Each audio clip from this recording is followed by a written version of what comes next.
to 7 p.m. every day. Right here On Hard Facts. On Hard Facts. Hello, Lagos. Good afternoon. I'm Sandra Ezekwesili, and these are your hard facts. Shaku Maku, everyone. It's a fine, hot day in the city of Lagos. Getting used to it. Maybe some rain just dropping sometime, but ever happy for the us August to- break came. The August break didn't come in some places, so In Lagos, it has come. yeah. But I never think. say never. But it rained last night, though. Yeah, I mean, this And days early we this can't morning. predict. In fact, the butt of jokes have been the meteorology saying well, the rain is going to fall, and I say never depend on NSF. Yes, mama. It's the guy who used to read the weather back in the days. Then I eventually met him in university. I said, I thought you see the weatherman, you know. There's a country, by the way, where if you predict the weather wrong, you can go to jail for that. I'm actually going to find it and share that with you. Your first hard fact is my count up. It's been 1 week since the Senate confirmed all President Muhammadu Buhari's ministerial nominees, and they still do not have portfolios. The presidency has said that they will be given their portfolios in a couple of weeks. So we wait, and I will keep counting up. It's been 70 days since President Buhari was sworn in, and Nigeria still has no ministers. Aghogho, why do you think all of these delays happening? Today I saw a headline, they're being given study materials for the... I'm like, what?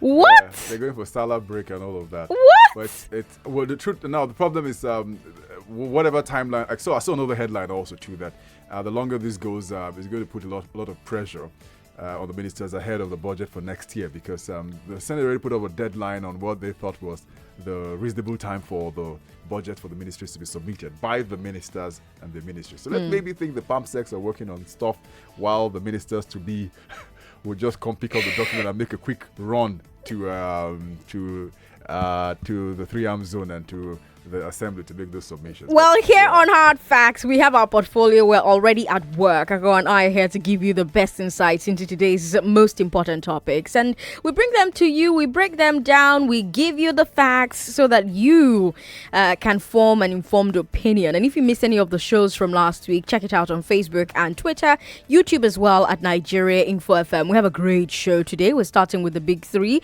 It's World Breastfeeding Week. Today's the last day of World Breastfeeding Week, and Aisha Buhari has a message for us all. The EFCC has frozen bank accounts allegedly connected to former Governor Oboh, and Nigeria is expected to witness more flooding next month. We're going to get into all of those stories. Plus, it's Wednesday, so I'll be bringing you the glass ceiling. And today, we'll be talking about Nigerian working women in America, especially nurses, getting killed by their husbands over financial and household disputes.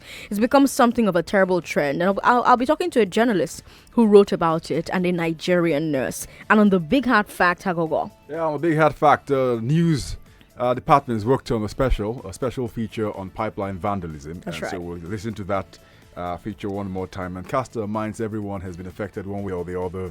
In Lagos State, Sandra came in from Port Harcourt. I'm sure it's something that's also a huge problem where oil and gas infrastructure are constantly affected. And you know, when the damage happens, you know who suffers is the most, the environment and the people. So we'll have a big discussion. And after that, I beg to differ, yes? Yeah, I beg to differ. Is anything going to happen on I beg to differ today? We'll know when we do know. As usual, throughout the show, we'll be bringing you the latest updates from the worlds of news, sports, entertainment. But let's get it all started off with the big three. This is the Big Three. The Big Three. On Hard Facts. On 99.3 Nigeria Info. You know what to expect on the big three stories that everyone is talking about right now. Should women be able to breastfeed at work? Does it matter whether a corruption investigation is politically motivated? And can Lagos handle yet more flooding? The stories, let's get into them. Today marks the end of World Breastfeeding Week. It is a week set aside by the United Nations to encourage the breastfeeding of newborns within 1 hour of birth and exclusive breastfeeding for the first 6 months of life. At an event to mark the week, wife of the president, Aisha Buhari, said breastfeeding was the right of every newborn and warned of dangers of denying breast milk to babies, including stunted physical and intellectual development, reduced immunity, and possibly death. Breastfeeding is a public health issue, Aghogho. Yeah, big public health issue. And they did listen to Morning Crossfire, Waymo Sheriff and Rotary, and I think Tolu is the lady who was on the show with them this morning. And great conversation they did have. And I'm sure when we get the opportunity to interact with the audience, they probably will have a lot to also share on this day, which is of great importance when you look at the overall picture on the millions of babies that are born and are guaranteed good health or poor health eventually if they're denied breast milk. I also think a lot of emphasis, because I've seen a number of speeches by government functionaries, the wife of the president or the wife of governors, everyone making speeches on this day, to also think about what employers are doing to mothers and are preventing them from getting this, because in the workplace we still have so many laws and policies which make sure that women don't breastfeed their children. That's right. So while there's a lot of flurry around the photo ops and everything and opportunity to make the speeches, I think people get to look themselves in the faces, the private sector and the public sector, what they're doing, because there's still organizations in this country where women are discriminated against, how much more when they even have children, and won't pay for their maternity leave, or are told that you won't have a job by the time you come back if you intend to go ahead with this. So it's quite the thing. It's quite the thing, Aghogho. I remember a story that came out of Kenya, happened today, and it happened in the Kenyan parliament. A female member of parliament, Zuleika Hassan, brought her 5-month-old baby into the chambers this morning, and the Speaker of the House tried to eject her. He said, "This is not the place to take care of a child." Hassan explained that there was an emergency at home and nobody could care for the baby, so she brought him with her. Finally, her colleagues insisted that she must stay. Now, 2 things from that story. First, like you said, Aghogho, if we as a society expect mothers to breastfeed until the 6th month, don't we have a duty to make sure that mothers can bring their babies to work after maternity leave? Shouldn't large places of work, like the House of Parliament, have daycare areas where an MP can keep her child during deliberations? I mean, it looks like we're telling mothers to breastfeed their babies, but we're not creating enabling environment for mothers to breastfeed their babies. Yeah. You know, correspondent Maureen Ogolo early on had spoken to a number of people outside. That's right. With Nigeria Info. And one thing I did find interesting in a lot of what people had to say was that workplaces should set up creches and places within the office environment where mothers can breastfeed their children. It's a Kenyan situation. I'm sure they had realized that this same thing had played out. I can't remember what country it was in. That I think it was Argentina.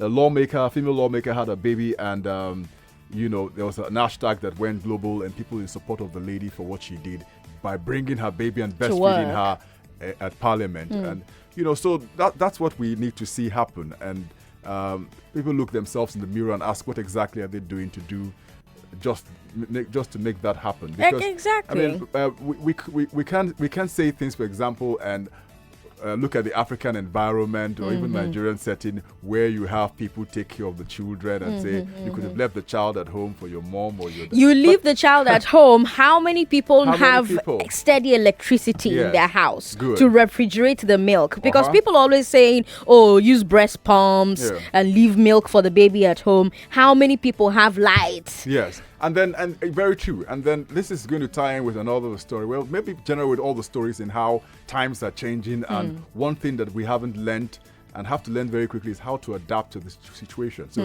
this is not how it was 20, 30 years ago. Things are changing. You're having husband and wife or partners out working the same, So exactly. Yeah, so we have to create systems that will allow them work and at the same time breastfeed exclusively, because the benefits are huge. Okay. And, it cannot be denied. Yes, so let's come to you. All the phone lines are blazing already, so people are raring to go with this particular subject. Let's ask you, is your office or business friendly towards breastfeeding women? Are you okay with women breastfeeding at work? Does your office have a daycare? Do you have up to 6 months maternity leave for nursing mothers? How feasible is 6 months exclusive exclusive breastfeeding for the working woman. 01277 0993, 01277 1993, 01277 2993, and 01277 3993. Tina is in Abulegba. Tina says that she's a business woman and she wants to advocate for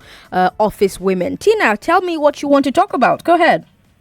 Yeah, good afternoon, Sandra. Good afternoon. It's my first time on your program. Yes. Good to have you. Welcome. I seriously advocate for that, for women to be given a space in their offices for them to breastfeed. After 3 months, after then what next?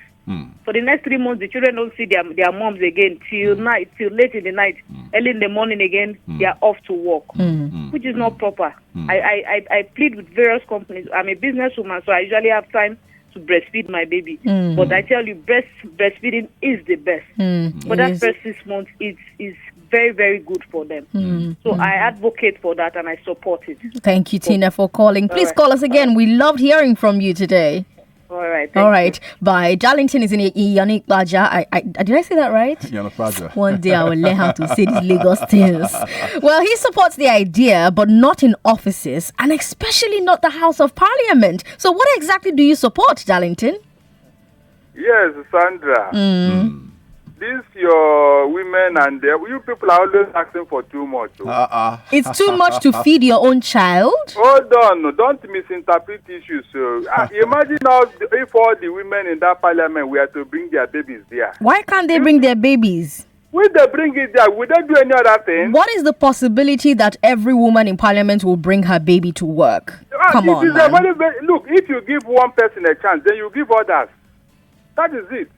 If you allow that woman, others will start bringing their... If they bring their babies and they have daycare, will it still be a problem? Remember that we talked about daycare. Why can't a parliament have daycare for babies? Hey, hold on, Sandra. The fact remains that this woman brought the baby into the parliament. Because there was no daycare, and you have told her it's a good idea to feed her baby for 6 months. Listen to me, Are you the woman? I am a woman.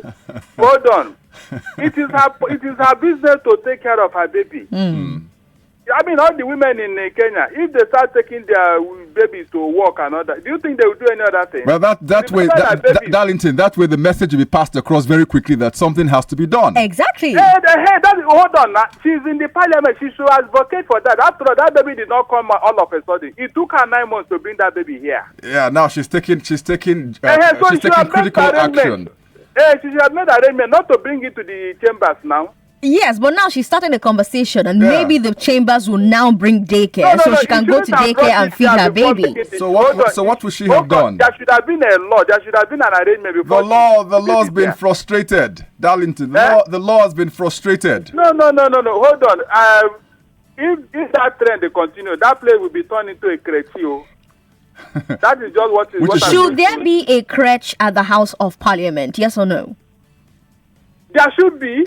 Okay. To take care of women parliamentarians and the workers there. So when there's no crèche, what happens, Darlington? Your baby should starve? Hold on. If there is none, then you must make arrangement at home.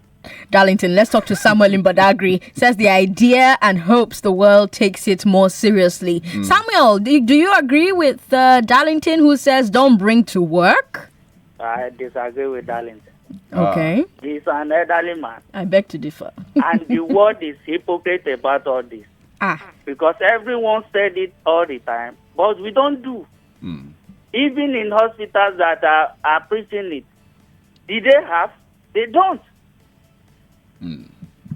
So we have to do something because everyone that is in parliament, may be you president, be you whatever you be, you are from a mother. You are being breastfed once upon a time. We should change our attitude. All right, Samuel, thank you for calling and sharing your thoughts. Linda is the final call we'll take and move on to our second story. She says her office doesn't have space for such. Linda, why? I don't know. Maybe the structure of most Nigerian offices do not have spaces for creches. And you know the irony. When you want to submit a plan for building and those sort of things in the planning design, you actually should have those sort of things in consideration when you're designing. So I guess it's just a way to just say we don't really think about it. Yeah, I don't think they think about it. Probably they are actually looking at how effective their employees will be. And they're thinking having your employee go to attend to her baby at one point in time might actually, take attention off from the work. And ironically, it will even make her work better. Because I've seen studies where they say, for example, that where they said if you work for 5 days a week, and they told the employee work for 4 days a week. The one who worked 4 days a week and had 3 days off worked faster, harder, and better because they knew they had 3 days to relax. And you have that woman in the office thinking about her baby in the house when her baby can be in the office and she will just go and check in on that baby, yes. Linda. It's a great study, I think. Linda, thanks for calling and sharing your thoughts. We love that you called us today. Thank you so much. You're welcome. All right, bye. Let's move to our second story where the Federal High Court in Ikoyi has granted an ex parte motion. Chidi Odinkalo says it's a season of ex parte motions. Yeah. Well, they granted an ex parte. This is ex parte. They granted an ex parte motion by the EFCC to freeze 3 bank accounts containing 9.9 billion naira, which the agency alleges was fraudulently taken from the Lagos state government. The order is part of the EFCC's investigation of Adewale Adesonyo, Permanent Secretary to the Office of the Chief of Staff to the Governor during the administration of Akinwumi Ambode. The agency alleges that Adesonyo is a signatory to the accounts, and 2 months ago, the Punch, I remember, reported that the EFCC would launch an investigation into Ambode because loyalists of APC leader Bola Tinubu had written petitions against him. 9.9 billion, Aghogho. 9.9 billion. Yeah, so this is the first leg in a long journey. So I've been following the report, and you've had people come out and say that the petitioners are just being mischievous, that this account don't belong to the former governor but belong to the Lagos state government and had been used by previous Lagos state government administration. But the fact that it's been linked to the former governor throws a spin to this story, and all that talk about whether it's politically motivated, what happened in the run-up to the governorship election, and people are shaking their hands and said, let bygones be bygones, may not after all be true, because they'll first of all have to prove that those accounts are linked to the former government. If he says they don't belong, they belong to the state government. It'd be interesting to hear what the state government says about those accounts, whether or not they belong to them, and what role the EFCC has played in this entire thing. It's something that I look forward to hearing when this goes. But the ex parte is without the notice of anyone. So who should have been in notice of this? Should it have been Akinwumi Ambode, or should it have been the Lagos state government? Yeah, but the Akinwumi Ambode part I found very interesting because EFCC is saying in its Facebook post that the accounts are, quote, linked to Governor Ambode. But when you read the details that have been made public so far, both in court and in their statements, no personal link to Ambode has been described. Yeah. They are directly accusing Adesonyo, a civil servant who worked in the office of Ambode's chief of staff. But that's as close as the paper trail has come to the former governor so far. So the question becomes, does the EFCC have more information that it has not yet shared? Or is the EFCC operating on hope and suspicion? Yeah. And then there's another side, of course. People are saying that even if this is about politics, even if this is about the falling out leading up to the election, if corruption investigations are motivated only by politics, corruption will not end. Politicians will simply remain loyal to those above them, and they will avoid investigation. They will continue to be as corrupt as before. Yeah. And then we have Adams Oshomole. We remember the words of Adams Oshomole, the national chairman of the APC, who said, once you join his party, you are washed white as snow. We remember those comments. A lot of people claim that he's referring to corruption investigations. But then again, Shebina, turn by turn. Abi, those probing today will be probed tomorrow. Yeah. But let's bring it over to you. We would like to hear your thoughts. Do you think that it matters whether a political investigation is politically motivated? Do you say they are witch hunts? Or do you say it is okay to witch hunt? 01277 0993, 01277 1993, 01277 2993, and 01277 3993. Baba G, hello. Thanks for calling. Yeah, I greet you, Aghogho and Sandra. Yes, hello. Honestly, Yeah. Baba G from Badagry Aziz. When the news broke, I think somebody, the only problem I have with him, that Oshodi, it's changing, I think, how do they call it the other time? That worth $17 million. I have problem with that. We are not in Dubai. If you want to turn Lagos State to Dubai, can you turn the people mind to Dubai? And at the end of the day, I was told when they stopped Loma, he brought in Vicious Cape. When the House of Assembly, Lagos State, stopped Vicious Cape, we were told that the entire asset of Vicious Cape is about $15 million. And if it comes to road in Lagos State, you will understand that the inner street, I'm concerned about inner street is not motorable. So if they trace the account, whether to Lagos State government or to, what is the name you mentioned now, you will understand that EFCC, if they want to back, they will back. If they want to buy, they will buy it. Depends the table is coming from. Thank you very much. Baba G, thanks for calling us. We've got Devo in Lekki. Hello, Devo. Thanks for calling us. Yeah, good day, Sandra. Yes, go ahead. Good afternoon. Personally, I like somebody so much. And I'm not really happy the way he was hosted out because you see our traditional rulers, all these politicians, so-called politicians, they're all eye service people who always bow down to the godfathers. And he was just left alone as became like Afarish, who became the prodigal son of Western Nigerian politics. And I personally, maybe these things, and you see one problem with EFCC, before they even make any investigation, the EFCC itself don't even have their facts. Look at what is happening in all the to the go to court, what they are even doing with Shori. They don't even have facts on ground like the way SSS are doing. Our security agencies, they are supposed to do their investigation and get all their facts on ground. They charge you to court immediately and then say this is what you have done, and you can prove yourself innocent. Right now, they are just like trying to do media persecution. That's what's really happening now because they just want the man to come down and be bowing down to them. And again, if he doesn't do that, they will really frustrate him, and that is a fact. And it's just the way we found ourselves in Nigerian politics. All right, Devo, thanks for calling and sharing your thoughts. Remy, hello. How are you, Sandra? I'm very well. And Aghogho, how are you doing? I'm brilliant. How are you? Yeah, I'm fine. Good. I think nothing will come out of this case. Nothing. Write today's date down. The same way we all got to share the news is the same way to all die down. It is not a new thing. Okay? So can I say something about the initial discussion? Yes. Go ahead. You can comment on any of the three stories. Yeah. I believe every nursing mother should be given 6 months, at least 6 months leave. And they should be paid half month salary at once. Good. Sure you get. This is where I think I agree with your proposal. This is where feminism has its demerit. Sure you get. If you have to go by feminism, it should be equality. Once you have everyone who has a kid should bring his or her kid down to the chamber, but that is not tenable. So the fairness is every nursing mother should be given 6 months at least 6 months maternity leave and half pay. Thank you.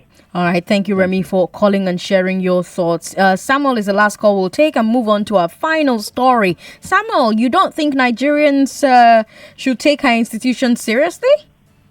No. I said our institutions are not serious. Oh, I see. This institution that we have in this country, I don't understand. Sandra, can you imagine someone will motivate our institution before they do their job? Definitely that person that is motivating them, he has passed through that same system before. Before I can know what is going on inside government, I've been there before, I know much about it. We should bring a strong institution back to this country. Otherwise, we are just joking.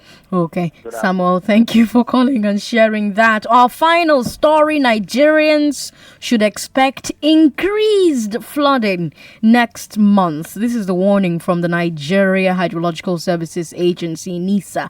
And The agency responsible for predicting and monitoring flooding in the country says that increased rainfall, which it predicts will cause flood plains to overflow.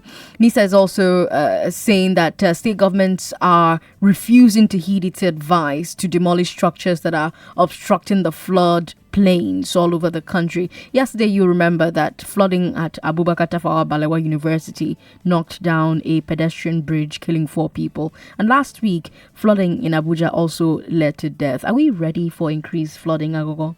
No, we're not. We've never been ready for increased flooding. And I think I was trying to draw the connection with the earlier story about adaptation. If you trace back in the last 10 years, we've seen more rains than we've seen in a lifetime, and the consequences have been huge. Even in Lagos, 2012 was a disaster.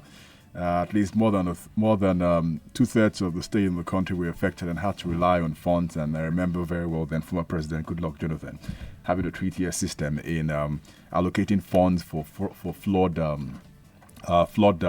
management, flood disaster management areas. How they manage those monies, I don't know yet, because the floods have happened and it's been worse because you see, we haven't built embankments, we haven't cleared the drains, and the channels have been built up, like the accusation I hear back and forth between AMAC, that's the Abuja Municipal Area Council, and developers saying that they are responsible for the flood in Abuja. But I remember as far back as 1999, 2001, while I was in Abuja with the FCDA, that you had a city that was originally planned for 340,000. That's Abuja Phase 1.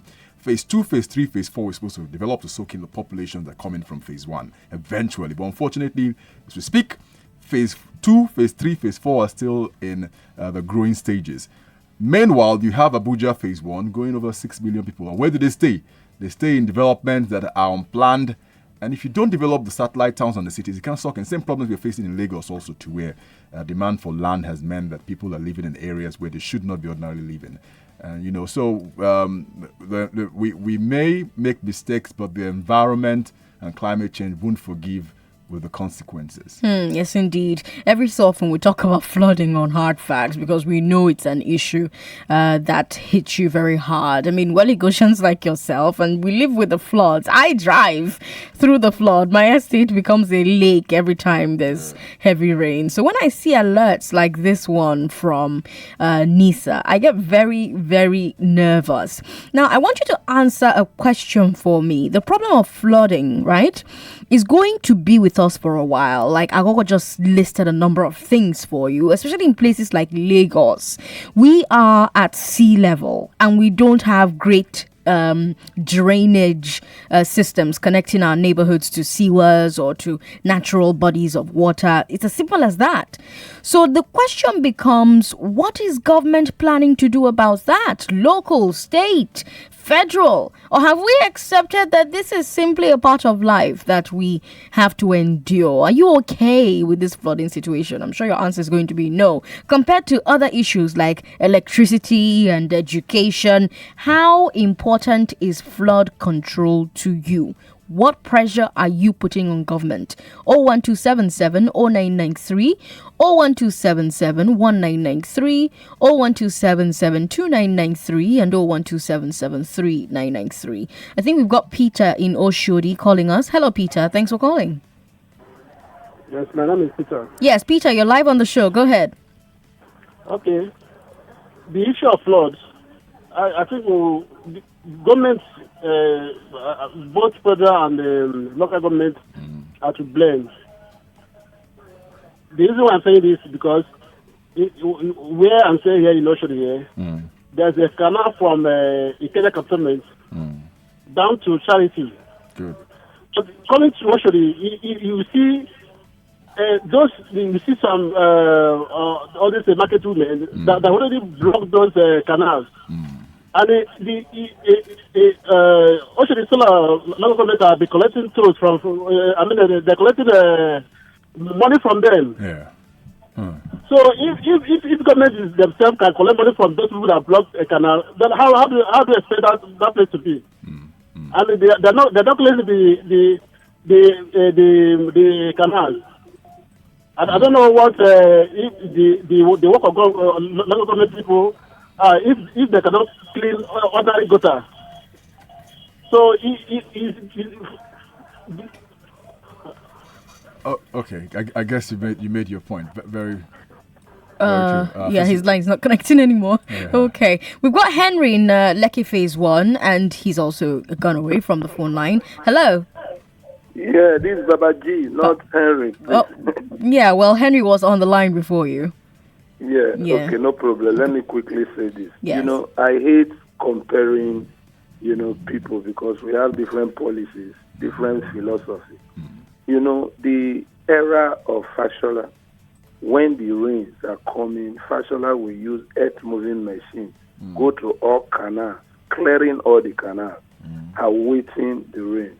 But surprising, hello? The era of I'm listening. My airtime. Surprisingly, the era of the former governor, they stopped everything because Fashola took over from Minister of Works. He gave it to Public Works. And when Ambode came, he took it from Public Works. He gave it back to Minister of Works. That is why today we are hearing warning now. Thank you because of my time. God bless you. Thank you, Baba G. Our last call is also Samuel. Samuel is calling us back. We seem to have had only the same people calling back. Samuel, go ahead. Yeah, Sandra, you see, Lagos state government, number one, all these plastic bottles, what they are costing is I don't know. Sandra, wow. Plastic bottles, all our gutters, canal everywhere. In fact, I saw let a me picture give yesterday. them this idea. Or let Lagos state government or Nigeria government say, okay, all these beverage companies, they sell it on the but if you want to buy it as fresh, you bring 150. If you return the bottle, you buy it for 100 naira. Nobody will throw it away again. That's number one. And they should stop giving. What you do with pure water? Sachet. The same thing apply. You return the sachet of pure water. Yes, return it. Okay. If you can remember, sometimes ago in Lagos, they buy ice water in glass bottle. Unfortunately, we're out of time, Samuel. Samuel, thank you for calling. Thank you very much. And sharing your thoughts on the conversation. Coming up is the glass ceiling, and afterwards, the big hard fact. He's Aghogho Oboh, and I'm Sandra Ezekwesili. It's 4 o'clock. 4 o'clock. Tell them. Now.